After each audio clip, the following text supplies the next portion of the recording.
Guys, അപ്പോൾ നമ്മൾ ഇന്നൊരു റെസ്റ്റോറൻറ്റിൽ പോയി നല്ല അടിപൊളി ലഞ്ചെല്ലാം കഴിച്ചു. നിങ്ങൾക്ക് പറയാമോ ഇത് ഏത് പ്ലേസ് ആണെന്ന്? കായലരികത്ത് നല്ല കാറ്റൊക്കെ കൊണ്ട് നല്ല അതിമനോഹരമായ ലഞ്ച്. നിങ്ങൾ ആരെങ്കിലും ഇവിടെ വന്നിട്ടുണ്ടോ?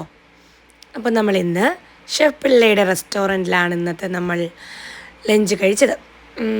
ലഞ്ച് എന്ന് പറയാൻ മീലില്ലായിരുന്നു കേട്ടോ.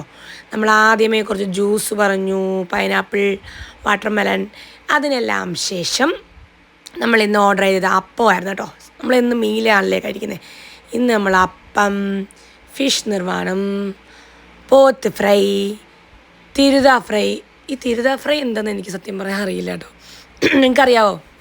ആർക്കെങ്കിലും തിരുത ഫ്രൈ എന്താണെന്ന് അറിയുന്നവരൊന്ന് കമൻറ്റ് ഇടണേ. അപ്പം നല്ല അപ്പവും നല്ല ചൂടപ്പവും നല്ല നെയ്മീൻ്റെ ഫിഷ് നിർമ്മാണം കൂട്ടി നല്ലൊരു സൂപ്പർ ലഞ്ചായിരുന്നു ഗൈസ്. അപ്പം നിങ്ങളാരെങ്കിലും വന്നിട്ടുണ്ടോ? വന്നിട്ടില്ലെങ്കിൽ എല്ലാം ട്രൈ ചെയ്യണേ. ബൈ.